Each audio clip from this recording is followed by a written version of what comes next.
Apakah program 100 hari pertama penting bagi kepala daerah? Bagi saya sangat penting, terutama bagi mereka yang baru saja terpilih di dalam Pilkada 9 Desember 2020 yang lalu. Apa alasannya? Mari kita simak bersama.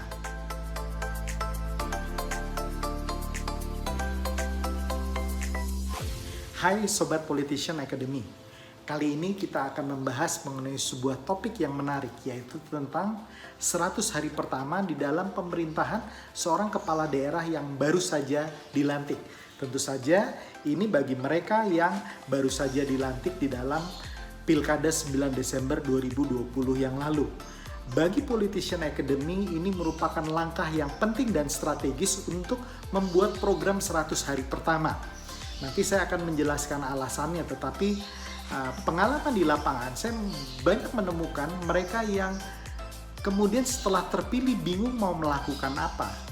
Mereka yang kemudian berhasil membuktikan dirinya untuk menang di dalam sebuah proses pilkada simply karena alasan emosi, karena alasan dendam, karena alasan lain-lain, kemudian berhasil memenangkan pilkada tersebut. Kemudian setelah itu mereka bingung mau melakukan apa. Mereka tidak melakukan langkah-langkah strategis di 100 hari pertama, di dalam 6 bulan pertama, setahun pertama, dan akhirnya tidak terasa setelah mereka menjalani pemerintahan selama 4-5 tahun, kemudian mereka menyadari bahwa mereka belum banyak melakukan perubahan, mereka tidak banyak melakukan perbaikan-perbaikan bagi daerah yang mereka pimpin. Nah, ini sangat menyedihkan sekali. Oleh sebab itu saya menganjurkan bagi mereka kepala daerah yang baru saja terpilih, sebelumnya saya ingin mengucapkan selamat kepada Anda yang terpilih, untuk kemudian Anda bisa merumuskan dengan baik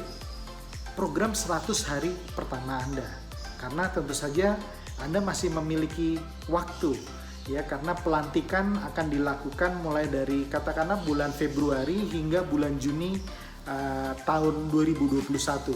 Anda punya waktu spare 1 bulan atau lebih, 1-3 bulan untuk menyiapkan apa-apa saja yang Anda akan lakukan di dalam 100 hari pertama.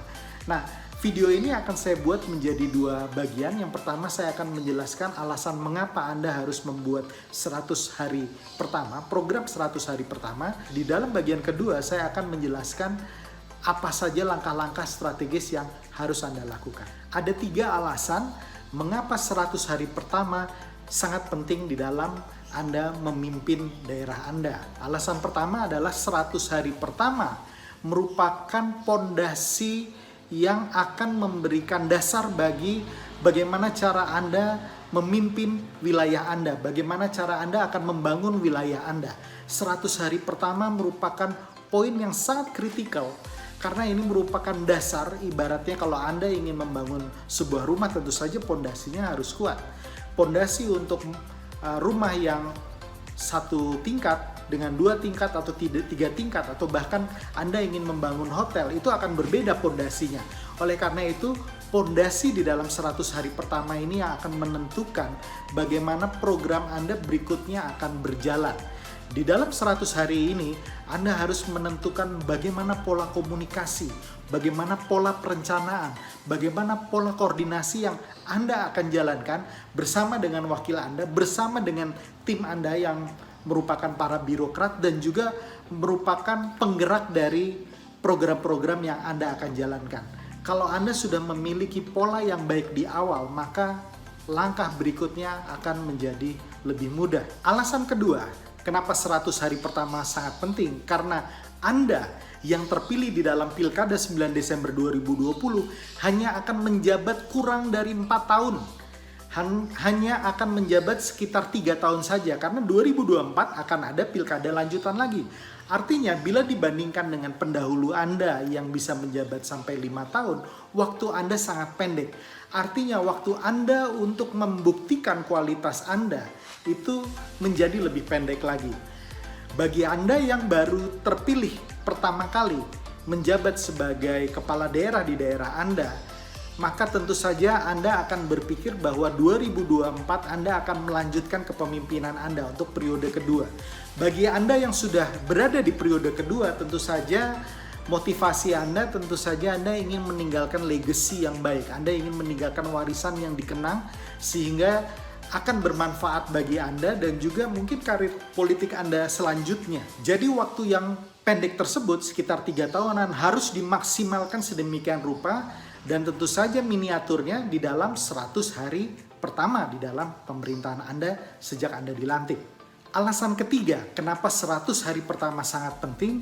Karena rakyat menunggu janji dan gebrakan Anda di dalam 100 hari pertama. Dalam 100 hari pertama tersebut, Anda mesti bisa menunjukkan bahwa ada janji-janji Anda yang sudah dijalankan. Tentu saja tidak semua, karena waktunya hanya pendek 100 hari pertama. Tetapi jangan sampai tidak ada janji yang tidak Anda laksanakan. Apakah itu janji kampanye, apakah itu gebrakan-gebrakan melalui gerakan-gerakan tertentu di daerah Anda harus tunjukkan di dalam 100 hari pertama tersebut. Tentu saja kalau kita berbicara mengenai masyarakat, ini akan terbagi menjadi dua kubu. Kubu pertama adalah masyarakat atau pendukung-pendukung Anda. Mereka yang kemarin memilih Anda, para supporter, hard supporter Anda.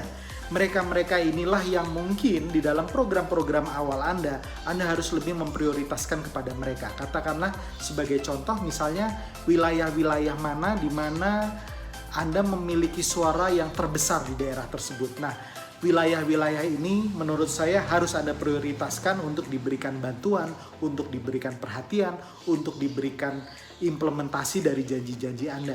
Daerah-daerah lain nanti menyusul, tetapi di dalam 100 hari pertama, mereka yang mendukung Anda dengan sepenuh hati harus diberikan rewards secara langsung terlebih dahulu. Kemudian, yang kedua, kalau kita berbicara masyarakat, tentu saja ada orang yang tidak mendukung Anda.